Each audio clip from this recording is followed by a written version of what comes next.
Lord Jameson, Houston, tell me a bedtime story about how all the GME apes are getting our moon and living happily ever after.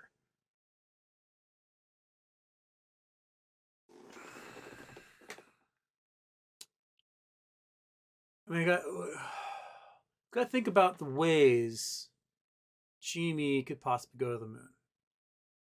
Now, there's the passive way, which involves no action on the part of the shareholders or the company itself. And that is 100 million naked shorts expired today. And what I mean by that is all these deep out of the money puts and calls that were being used as locates on nakedly sold shares, counterfeit shares that did not actually exist, that some market maker or hedge fund pulled out of their ass and sold the people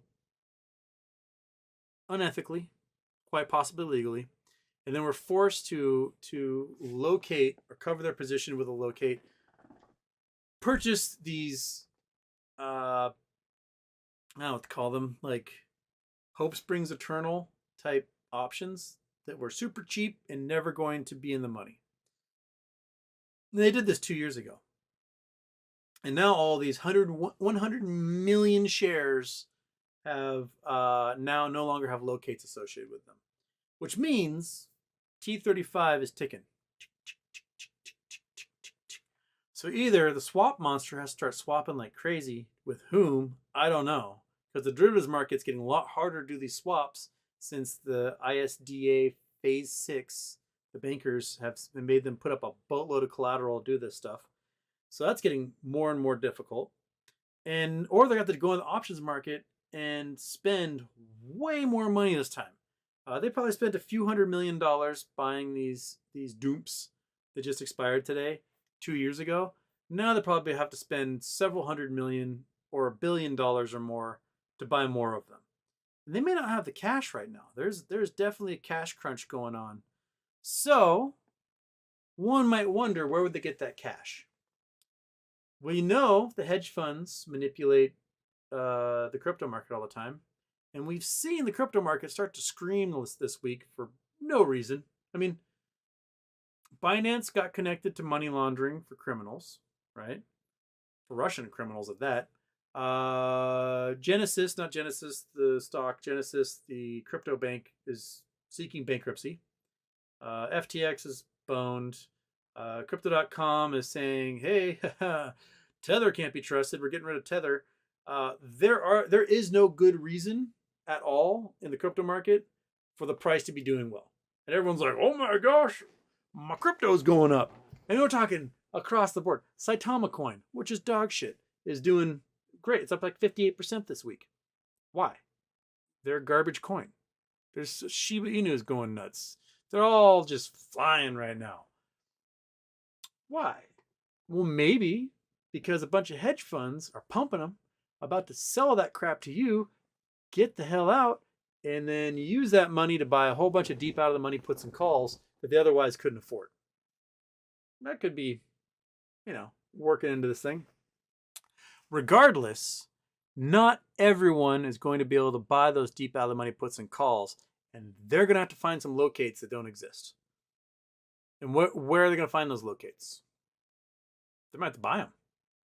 And they come down to a point where they get, hello, hi, you're getting margin called. Ah, shit.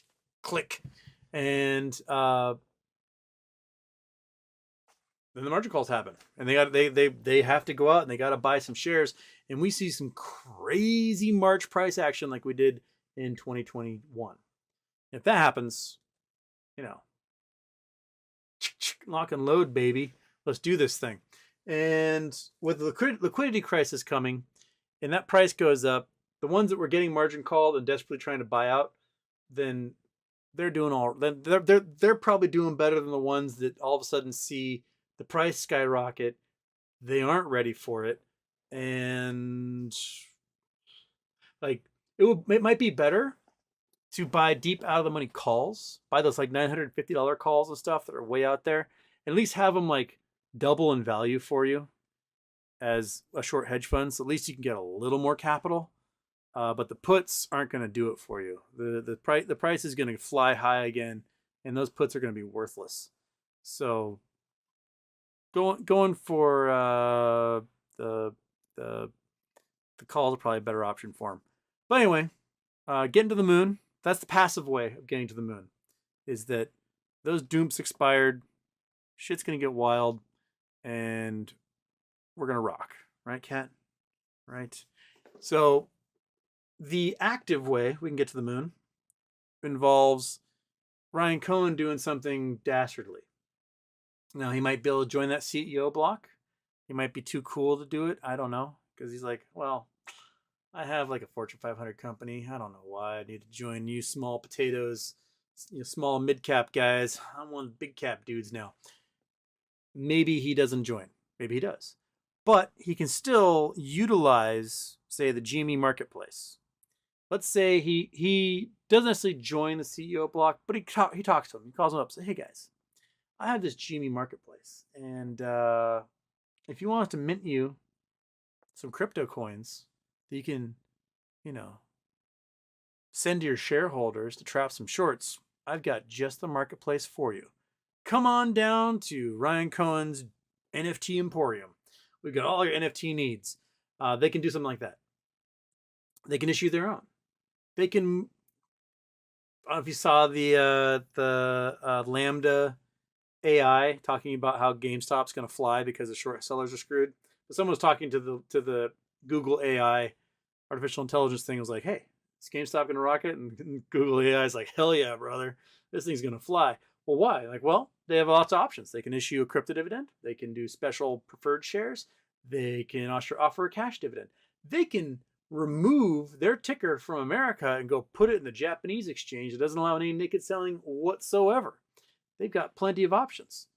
So I think it'd be hilarious if GameStop suddenly became a Japanese stock. Wouldn't that be funny? Like, yeah, naked shares can't exist in Japan. What are you guys gonna do? Get fucked. That's what's gonna happen. So, right, Kat?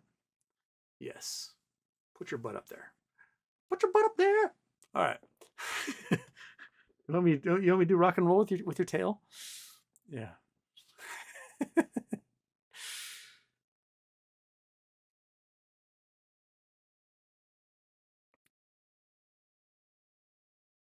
Scott Lumley, Houston, I got to ask, have we finally arrived at critical mass? There's so much stuff going off and on that this has to be MOAS, right?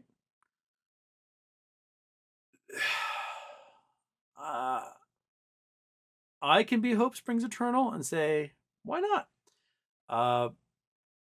But man, there's a lot going on, and it seems to start leaking back into the consciousness of the public again. That why not? Why not? I think the hedge funds are scared. I think they realize that they're gonna have to like pony up a lot of dough to a lot of lawyers, and those lawyers are gonna tell them, "You're fucked. You guys are screwed." Those lawyers, they got to be honest with their clients. They're going, okay, I'm looking at all this data. You guys broke the law. You committed a bunch of crimes. I will defend you. That's going to cost you a fortune. But in the end, you're going to have to like pay fines, get liquidated, stuff like that's going to happen. You're, better hope your homes are in Florida so that they can't steal your houses. So they know if it comes down to a legal battle that they won't win, because it's deep pockets on both sides, and the one that has the money plus the high ground is going to win. The hedge funds know they broke laws. The hedge funds know that they colluded, that they conspired, that they basically racketeered, that they're violating RICO almost every freaking day, and they know they messed up, right? So now you're in front of the chat. Okay, good job. So they're back into survive every day mode. Fight to survive today. Hopefully they'll be tomorrow, and then do it all over again, which is so stressful. Oh my goodness, is it stressful? You just can't imagine the type of stress it is. Wake up every morning and go, oh my God, how am I going to ensure that my hedge fund lasts one more day. What crazy, probably illegal thing are we going to have to do today to manipulate the books and fool law enforcement, regulators, the market, you name it? Man, that type of stress you don't need. That type of thing where if you are one of those like account managers at a hedge fund or whatever, you tell your bosses like, "Hey guys, thanks for the Christmas bonus. Peace. Good luck. See ya. I'm gonna go get a job somewhere else, or I'm gonna sit on a beach because I just got $8 million Christmas bonus or whatever it is that they give away." So that's kind of how that rolls. Um, I can't imagine working at one of those places, seeing what their books look like, and being like, "Well, my name isn't on the door. Why the fuck am I still here? I'm out. I'm gonna go get a job as a executive at some other company." I would be out in a heartbeat.